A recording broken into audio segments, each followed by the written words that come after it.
Au cœur de la démocratie américaine, le Capitole surplombe Washington. Le siège du Congrès est un lieu de pouvoir, le poumon législatif des États-Unis. Et ses décisions ont souvent un écho international.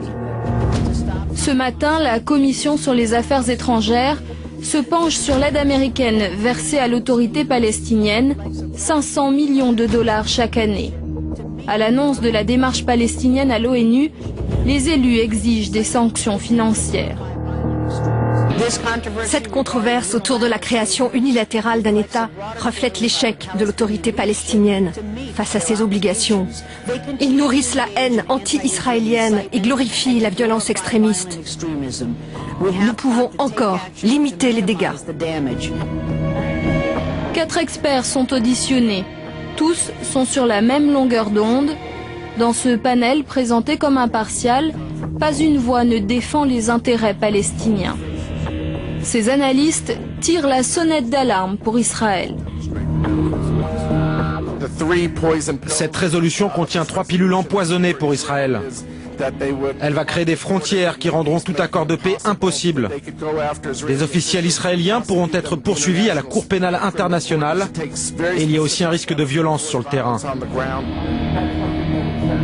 Comme les 3 autres experts à ses côtés, David Mekowski est proche de l'AIPAC. L'AIPAC, c'est l'American Israel Public Affairs Committee, le principal lobby pro-israélien aux États-Unis. Mekowski travaille dans un laboratoire d'idées créé par l'AIPAC pour irriguer le débat public. Jonathan Schanzer est lui directement payé par l'AIPAC pour porter la bonne parole lors des séminaires réservés aux parlementaires. Tous deux alimentent le Congrès, mais aussi les médias, la Maison-Blanche et les partis politiques avec leurs analyses. L'AIPAC siège dans ses bureaux flambant neufs à Washington. Depuis plus de 40 ans, ce lobby défend les intérêts de l'État hébreu aux États-Unis. Un lobby qui n'aime pas l'intrusion des caméras et qui a refusé de répondre à nos questions. L'AIPAC préfère communiquer via son site internet. Et les lobbyistes se chargent eux-mêmes de faire passer le message. Bonjour, je suis la lobbyiste de l'AIPAC, Esther Kurtz, et je vais vous parler de la paix au Moyen-Orient. Balayant de nombreuses ouvertures faites par Israël, Mahmoud Abbas veut éviter les pourparlers directs. Pire encore, il fait un contournement énorme du processus de paix en laissant le Moyen-Orient pour passer par l'ONU. Cette action palestinienne est une provocation qui va éloigner les partis. Le Congrès doit savoir 3 faits. 1. La paix ne passe que par des négociations directes. 2. Les États-Unis doivent opposer un veto à toute résolution palestinienne au Conseil de sécurité avant toute négociation avec Israël. Et dernier point, les Palestiniens doivent savoir que leur relation avec les États-Unis souffrira s'ils continuent sur cette voie. Je suis Esther Kurtz pour le lobbying en 1 minute. Des lobbyistes, l'AIPAC se targue d'en posséder plusieurs centaines. Ils seraient capables d'influencer le Capitole en faisant pression sur les politiciens du pays. L'AIPAC rédige des notes, prépare les textes législatifs et offre des formations gratuites sur la question du Proche-Orient pour les équipes parlementaires. Chaque année, l'AIPAC étale sa puissance lors de son gala annuel. C'est l'un des événements les plus importants de l'année politique américaine, une démonstration de force qui voit accourir les membres du Congrès, mais aussi les politiciens étrangers et les riches donateurs pour 3 jours de conférences. Chaque année, le Premier ministre israélien et le président américain font le déplacement. Le lien entre les États-Unis et Israël est inaltérable. L'engagement de l'Amérique pour la sécurité d'Israël est indestructible. Aucun vote à l'ONU ne créera un État palestinien indépendant. Les États-Unis se dresseront contre tout effort pour isoler Israël aux Nations Unies ou ailleurs. La légitimité de l'État hébreu ne peut être l'objet d'un débat. C'est mon engagement, ma promesse envers vous.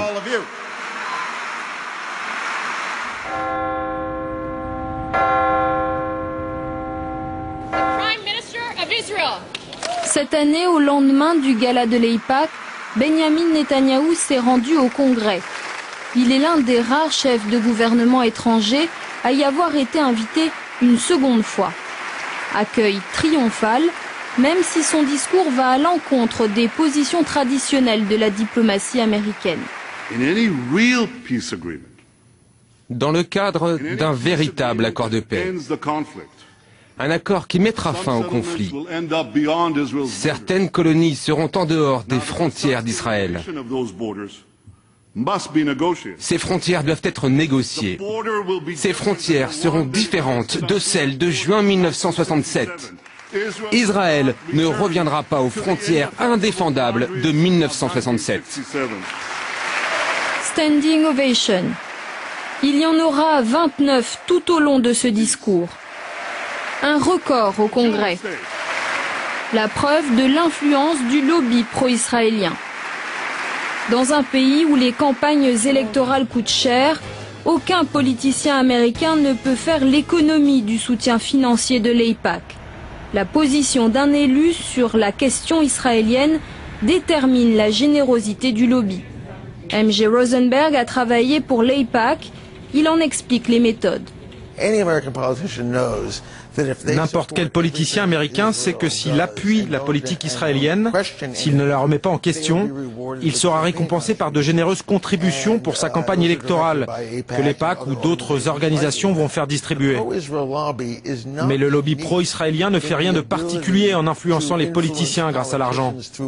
De la base au sommet, le système politique américain ne fonctionne qu'autour de l'argent. Pour la Chambre des représentants, il vous faut $1 million. Pour la course au Sénat, il vous faut entre 25 et 50 millions de dollars.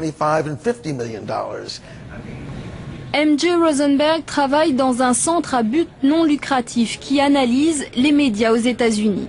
Il observe l'autre force de l'AIPAC, visser très soigneusement le discours médiatique sur le Proche-Orient. Le site internet Camera traque par exemple tout propos, tout angle éditorial dit anti-israélien. Le site nomme les reporters contrariants, liste les éditoriaux inopportuns et les reportages qu'il considère comme déviants. Le lobby va compliquer considérablement la carrière des journalistes qui ne sont pas perçus comme pro-israéliens. Ils auront du mal à trouver un job ou, s'ils en ont un, à garder un poste. Lorsque je travaillais à l'AIPAC, il y avait des listes, des dossiers sur chaque journaliste, sur chaque reporter, sur toutes sortes de gens.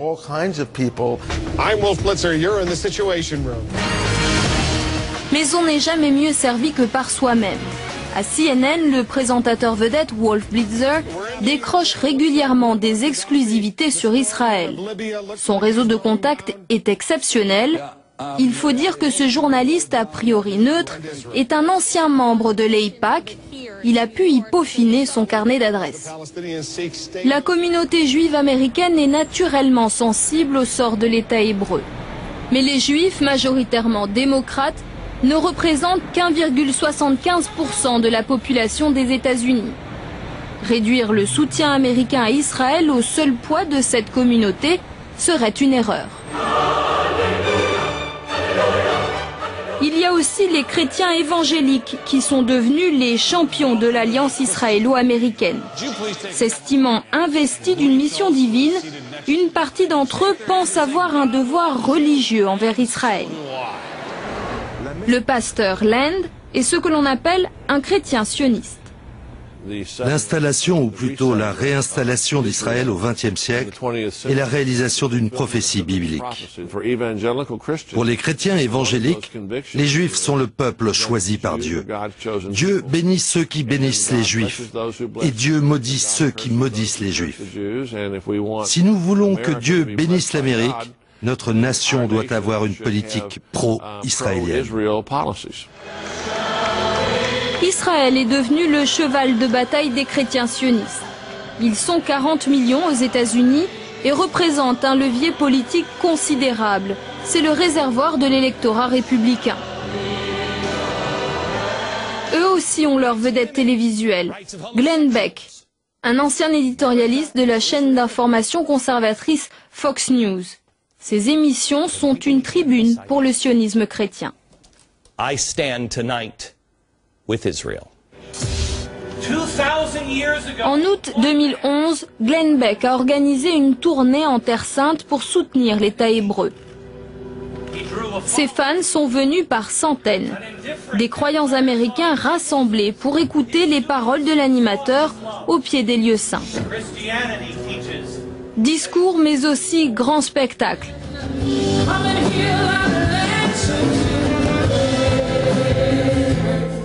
L'événement est diffusé dans le monde entier.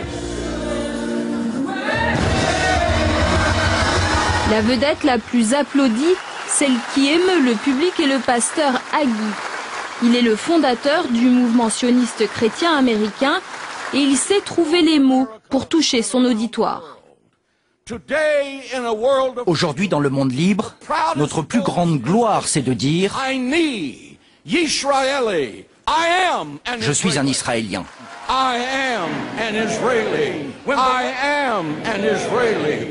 Des évangélistes sionistes, des groupes de pression juifs extrêmement efficaces, difficile pour les politiciens américains de résister à la force de frappe du lobby pro-israélien.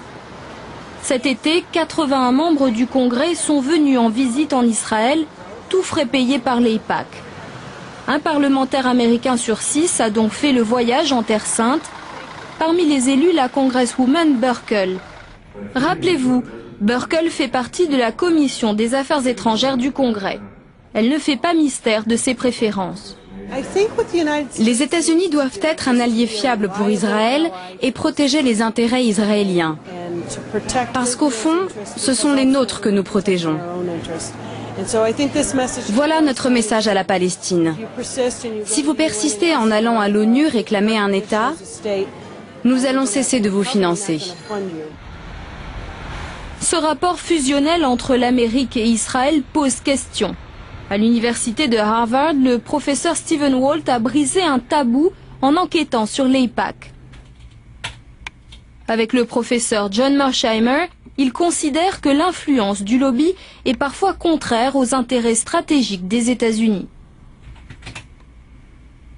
Le lobby a contribué à l'anti-américanisme au Moyen-Orient et ailleurs. C'est l'une des raisons pour laquelle les États-Unis font face à la menace terroriste. Oussama Ben Laden et ceux qui nous ont attaqués le 11 septembre ont clairement dit que notre soutien à Israël motivait leur haine. Et une partie du lobby nous a poussés à partir en guerre en Irak. Cette relation si particulière, soutenue par le lobby, cause un tort considérable aux intérêts stratégiques américains. Les thèses des professeurs Walt et Mearsheimer ont fait scandale. Ils ont fait l'objet d'une très violente campagne médiatique, les accusant d'antisémitisme. L'ancien président américain Jimmy Carter est lui aussi devenu une des bêtes noires du lobby pro-israélien. Carter a pourtant négocié les accords de Camp David en 1978 qui ont scellé la paix entre Israël et l'Égypte. Ces efforts ont d'ailleurs été couronnés par un prix Nobel de la paix. Mais la publication de son livre intitulé « Palestine, la paix, pas l'apartheid » lui a attiré les foudres des partisans d'Israël.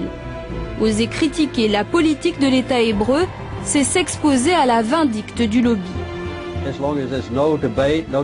Il n'y a pas de débat ou de discussion. Les gens sont intimidés. Ils ne peuvent pas parler franchement ou même étudier cette question. J'ai été invité à parler dans les plus prestigieuses universités qui comptent de nombreux étudiants juifs. On m'a interdit d'y aller pour faire des conférences. La pression est énorme. L'Anti-Defamation League fait partie de ceux qui attaquent Jimmy Carter. Son président, Abraham Foxman, ne mâche pas ses mots. Nous avons un problème avec Jimmy Carter. Il est intolérant, partial. Il est tellement acquis au récit palestinien qu'il frise parfois l'antisémitisme. Dire qu'il y a un lobby juif qui contrôle la politique américaine, c'est du sectarisme. Certes, cela n'enlève rien à ses efforts pour la paix. Il a reçu un prix Nobel pour cela. Mais les gens peuvent changer. Je crois qu'il a un problème avec Israël et les Juifs. C'est son problème. La Maison-Blanche est bien obligée de tenir compte du poids du lobby qui pèse lourdement sur les négociations de paix. Ancien conseiller diplomatique de Bill Clinton, Robert Malley explique que la partialité des États-Unis ne fait aucun doute. Les États-Unis ont toujours dit clairement, depuis que les négociations ont commencé et avant, qu'ils étaient partie prenante dans le sens qu'ils étaient très proches d'Israël. Donc la question n'est pas une question de neutralité, pour moi c'est une question d'efficacité. Est-ce que tout en étant biaisé dans la relation dans le triangle États-Unis, Israël, Palestine, tout en étant biaisé, est-ce que les États-Unis peuvent être un médiateur efficace? Je crois que par moment dans leur histoire, ils ont prouvé qu'ils pouvaient l'être, et pendant d'autres périodes, ils ont prouvé le contraire. Depuis les accords d'Oslo en 1993, l'efficacité de la diplomatie américaine est en panne. Bill Clinton a tenté de pousser les partis à White River Plantation puis Camp David, sans succès. George W. Bush a parrainé les discussions de tabac puis la conférence d'Annapolis en 2007, sans plus de résultats. Barack Obama a lui fait rêver le monde arabe en promettant un État palestinien lors de son discours historique au Caire, il y a 2 ans. Assalamu alaikum. Ses origines musulmanes ont fait espérer aux Arabes un président plus attentif aux revendications palestiniennes. Son appel à faire cesser l'avancée des colonies israéliennes a eu un écho considérable. Les États-Unis n'acceptent pas la légitimité de la continuation des colonies israéliennes. Ces constructions constituent une violation des accords passés et portent préjudice aux efforts de paix. Malgré les convictions affichées, le président Obama ne fera pas mieux que ses prédécesseurs. Comme eux, il n'empêchera pas la construction de nouvelles colonies en Cisjordanie et à Jérusalem-Est. Car Barack Obama est un politicien en campagne pour sa réélection et les réalités de la carte électorale américaine lui interdisent de s'aliéner le lobby pro-israélien. On comprend mieux alors son rejet de la candidature palestinienne à l'ONU. La paix est un travail difficile. La paix n'arrive pas par des déclarations ou des résolutions aux Nations Unies. Si c'était aussi simple que cela, ce serait déjà fait. L'engagement de l'Amérique aux côtés de la sécurité d'Israël est inébranlable. Notre amitié avec Israël est profonde et solide. Et pour enfoncer le clou, Barack Obama pose après son discours devant les caméras avec Benjamin Netanyahou pour afficher l'amitié entre Israël et l'Amérique. Une amitié qui coûte cher. Chaque année, Washington verse plus de 3 milliards de dollars en aide directe à l'État hébreu. À Washington, le lobby pro-israélien veille à ce que cela ne change pas.